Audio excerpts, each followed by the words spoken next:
બ્રહ્માજીએ મરીચી, અત્રિ, અંગીરા, પુલત્સ્ય, પુલહ, ક્રતુ, ભૃગુ, વિશિષ્ટ, દક્ષ, દેવર્ષિ, નારદ 10 ઋષિઓને પ્રગટ કર્યા. બ્રહ્માજીએ પોતાના વાણીથી સરસ્વતીજીને પ્રગટ કર્યા, છાયાથી કદમજી પ્રગટ થયા, વામ અંગથી કન્યા પ્રગટ થઈ, દક્ષિણથી પુરુષ મનુ અને શત્રુપા. મનુ અને શત્રુપામાંથી જે આખી સૃષ્ટિ થઈ એ માનવ, એટલે માનવ શબ્દ એ મનુ પરથી પડ્યો. અને બ્રહ્માજીએ કીધું, મનુ શત્રુપા ચલો તમે હવે આગળ સૃષ્ટિ વધારો. મનુ શત્રુપા કે છે અમે કઈ રીતે સૃષ્ટિ વધારીએ? પૃથ્વી તો પેલો હિરણ્યાક્ષ રસાતલમાં લઈ ગયો છે, હમ કેસે પૃથ્વી પર સૃષ્ટિ કરે? અને ત્યારે બ્રહ્માજીને છીંક આવી અને એમાંથી વરાહ ભગવાનનું પ્રાગટ્ય થયું. બોલો શ્રી વરાહ ભગવાન કી. ધીરે ધીરે સ્વરૂપ વિરાટ બનતું ગયું અને વિરાટ વરાહ ભગવાન પ્રગટ થયા અને હિરણ્યાક્ષ સાથે યુદ્ધ થયું. હિરણ્યાક્ષ બહુ તાકતવર. હિરણ્યાક્ષ એટલો બધો તાકતવર, એના પાસે એટલું શક્તિને બળ હતું कि एक बार स्वर्ग में गयो, है किसी की ताकत मेरे साथ युद्ध करने की, देवो भागी गया, स्वर्ग खाली थई गयो. પછી સમુદ્રમાં ગયો, વરુણ દેવતાને લલકાર્યો, ચલો તુમ મેરે સાથ લડો. વરુણ દેવતા કે ના ભાઈ તું બીજા પાસે જા, ભાઈ મારે તારા સાથે લડવું ઝઘડવું નથી. એને પાછો પરાસ્ત. नारायण नारायण नारायण के नारद जी भटकाया. नारद जी क्या नारायण नारायण जपते रहते हो, कुछ हाथ पैर चलाना आता है कि नहीं आता है? नारद जी के नहीं नहीं, हम ये लड़ाई झगड़ा नहीं पाता है, हम खुद ये लड़ाई झगड़ा नहीं करते हैं, हम लड़ाई करवाते हैं, हम करते नहीं है, करवाते हैं. हिरण्याक्ष બધી જગ્યાએ ગયો, એને લાગ્યું મારા સાથે કોઈ વજનદાર કોઈ છે જ નહીં લડવા વાળો. એને ખબર નથી કે એનો એ બાપ છે પરમાત્મા, જેમનામાંથી આખી આ સૃષ્ટિ થઈ છે. ભગવાન વરાહ રૂપે પ્રગટ થયા. હિરણ્યાક્ષ સાથે ભગવાને યુદ્ધ કર્યો છે. હિરણ્યાક્ષે ભગવાને ને જેમ તેમ અમુક પ્રકારની વાતો કરી, અમુક પ્રકારના ન બોલવા જેવા શબ્દો હિરણ્યાક્ષ ભગવાનને બોલ્યો છે. ત્યારે ભગવાને પણ એને એક શબ્દ કહી દીધું, ગ્રામ સિંહાન. ગ્રામ સિંહાન એટલે કૂતરો. તમારે કોઈને ગ્રામ સિંહાન કેવું હોય ને, એને લાગે હું સિંહ છું, આમ હું આ ગામનો સિંહ છું, મને સિંહ કીધો. જો એ ગ્રામ સિંહ એટલે એ ખાલી એના ગલીના અંદર, એ જે ગલીમાં જ્યાં કૂતરો એની જે સરહદ હોય ને ત્યાં જ ખાલી ભોંક ભોંક ભોંક ભોંક ભોંક ભોંક કરે. એ ગલી પૂરતું એનું વર્ચસ્વ, એને ગ્રામ સિંહ કહેવાય. જેનું ખાલી ગલી પૂરતું વર્ચસ્વ હોય એને ગ્રામ સિંહ કહેવાય. આવા ગલી પૂરતા વર્ચસ્વ વાળા ઘણા લોકો છે દુનિયામાં, જે આ ગલી પૂરતા જ સીમિત હોય. ગ્રામ સિંહ એટલે ભગવાને પણ એને કીધું તુમ ગ્રામ સિંહ હો. હિરણ્યાક્ષ અને પ્રભુ વચ્ચેનું યુદ્ધ થયું, એને પરાસ્ત કર્યો અને ભગવાને પૃથ્વીને પાછી સ્થાપિત.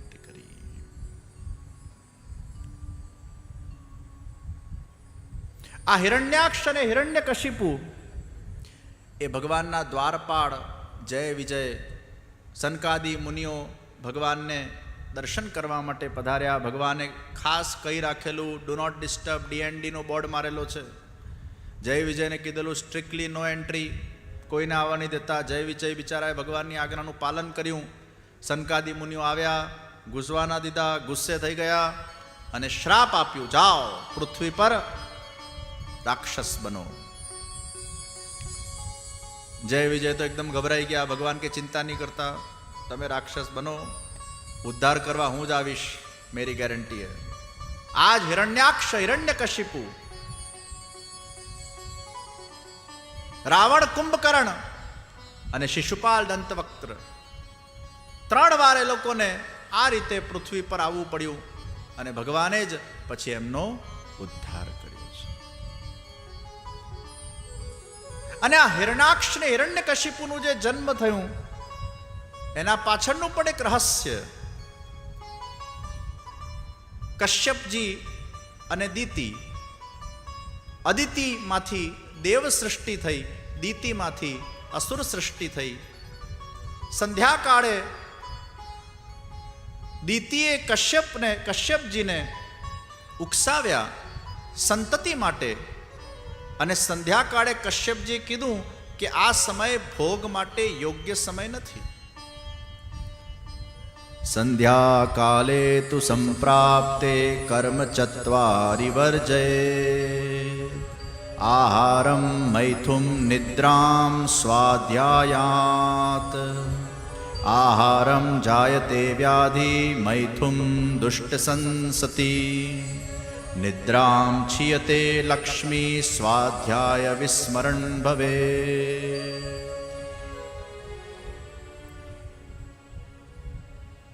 સંધ્યાકાળે સૂર્યાસ્તના સમયે આ 4 વસ્તુનું વર્જ માનવામાં આવ્યું છે. સૌથી પહેલું આહાર. સાંજે 6 વાગે, 6, 6:30 સૂર્યાસ્ત, પછી સૂર્યાસ્ત જ્યારે થતું હોય એ વખતે આહાર ન કરાય. એટલે સૂર્યાસ્ત પહેલા ભોજનનું વિધાન છે, સૂર્યાસ્ત વખતે ભોજનનું વિધાન નથી. અગર સૂર્યાસ્ત વખતે તમે કંઈ પણ ખાઓ છો, પીઓ છો, એ તમારામાં વ્યાધિ ઉત્પન્ન કરે છે. આહારમ જાયતે વ્યાધિ. અગર એ સમયમાં તમે મૈથુન કરો છો, ભોગ વિલાસ કરો છો, એમાંથી દુષ્ટ સંતતિ પેદા થાય છે, અથવા કંઈક ડિફેક્ટ વાળી સંતતિ પેદા થાય છે. અગર એ સમયમાં, અત્યારે આપણે જોઈ રહ્યા છે કે અમુક પ્રકારના જે રોગો, પેલું કયું છે, ઓટિઝમનો કોઈ ઇલાજ નથી. તો ઘણીવાર એ કાલને ધ્યાનમાં ન રાખીને અમુક એવા સમય ઉપર ગ્રહણ ચાલતું હોય, અમુક એવો કાલ હોય, યોગ્ય સમય ન હોય, અને એવા વખતે અગર એ ભોગ થયો હોય તેવું પણ બને છે.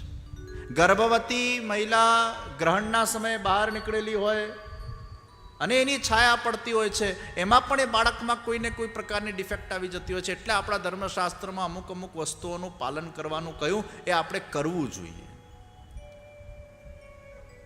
અને ગ્રહણના સમય પર એક્સપેરિમેન્ટ કરવામાં આવ્યું કે જે કંઈ પણ ભોજન સામગ્રી બનેલી છે એ ગ્રહણના સમયમાં જલ્દી સડી જાય છે, અને નોર્મલ સમય કરતાં ગ્રહણના સમય વખતે એને જો મૂકવામાં આવે એ જલ્દી સડી જશે.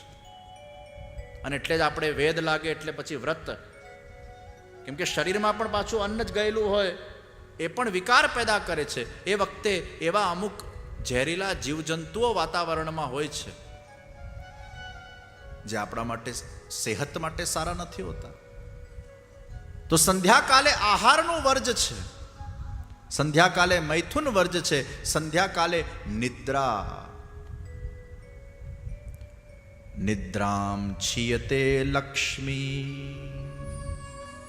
સંધ્યાકાળે જો આમ ઘસઘસાટ તમે સૂઈ જાઓ, લક્ષ્મી દેવી આમ પધારતા હોય, ઘરમાં આગમન કરતા હોય, દેવી દેવતાઓનું સંધ્યાકાળે આગમન થતું હોય, પેલો ઊંઘી જાય ઘસઘસાટ, એટલે પછી લક્ષ્મી દેવી કે જા ભાઈ, હું જતી રહું છું પાછી, હું આવીને તું મારું સ્વાગત નથી કરતું. એટલે સંધ્યાકાળે સૂઈએ તો લક્ષ્મીજી જતા રહે છે. અને ચોથું, સ્વાધ્યાય વિસ્મરણમ ભવે. સંધ્યાકાલે સ્વાધ્યાય થતું નથી. બ્રહ્મ મુહૂર્ત સ્વાધ્યાય માટે શ્રેષ્ઠ છે, જેમાં સાત્વિક એનર્જી હોય છે. સંધ્યાકાળ પછી તમોગુણની એનર્જી ચાલુ થઈ જાય છે, અને આજના છોકરાઓ ઊંધું કરે છે. હું ઘણીવાર છોકરાઓને કહું છું, તમે સવારે વહેલા ઉઠીને વાંચો, 3:45 વાગે, 3:30 વાગે ઉઠી જાઓ, અને વહેલા ઉઠીને એ પ્રાતઃકાલ બ્રહ્મ મુહૂર્તના અંદર તમે વાંચન કરો, તમને લાંબા ગાળા સુધી યાદ રહેશે.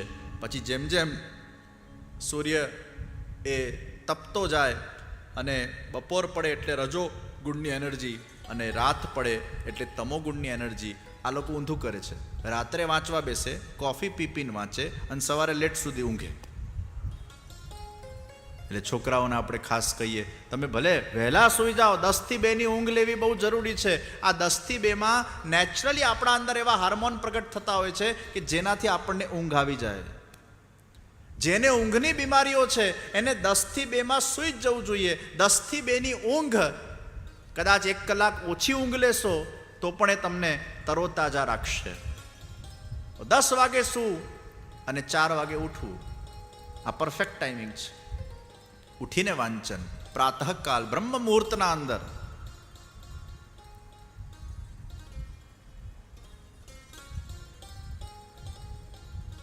તો સ્વાધ્યાયનું પણ વર્જ છે. આ 4 વસ્તુ.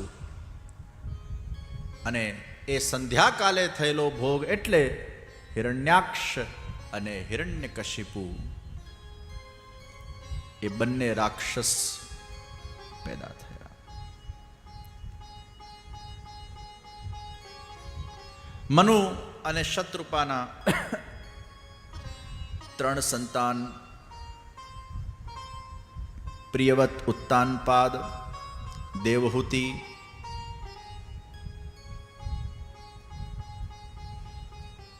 આકૃતિ, પ્રસૂતિ. કરદમજી અને દેવહૂતિના શુભ લગ્ન થયા. કરદમજીને ભગવાને વરદાન આપેલું કે હું તમારા ત્યાં સાક્ષાત પ્રગટ થઈશ. કરદમજી અને દેવહૂતિજી નું ગૃહસ્થાશ્રમનું મંગલ શુભારંભ થયું. દેવહૂતિજીએ કરદમજીની ખૂબ સેવા કરી. વર્ષો વર્ષ સુધી કરદમજી તપસ્યા કરે અને દેવહૂતિજી એમની સેવા કરે. પછી દેવહૂતિજીને એકદમ સ્મરણ થયું કે પ્રભુએ આપણા ત્યાં પ્રગટ થવા માટેનું વચન આપેલું છે. કરદમજી એક સુંદર રત્નજડિત વિમાન તૈયાર કર્યું અને એ વિમાનના અંદર વિહાર શરૂ થયું છે. 9 કન્યાઓ પછી 10મા કપિલ ભગવાનનું મંગલ પ્રાગટ્ય થયું છે. બોલો શ્રી કપિલ ભગવાન કી જય. કરદમજીએ દેવહૂતિજી પાસે વચન લીધેલું કે જ્યાં ભગવાનનું પ્રાગટ્ય થઈ જશે એટલે હું મારી તપશ્ચર્યાના અંદર લાગી પડીશ. દેવહૂતિજી ભગવાન કપિલજીને પ્રશ્ન પૂછે છે, हे प्रभु, इन दुष्ट इंद्रियों के विषय लालसा में से अब मैं ऊब गई हूं. यह दुष्ट इंद्रियों की विषय लालसा से मैं अब ऊब गई हूं. इनकी इच्छा पूरी करते करते करते घोर अंधकार में मैं डूब गई हूं.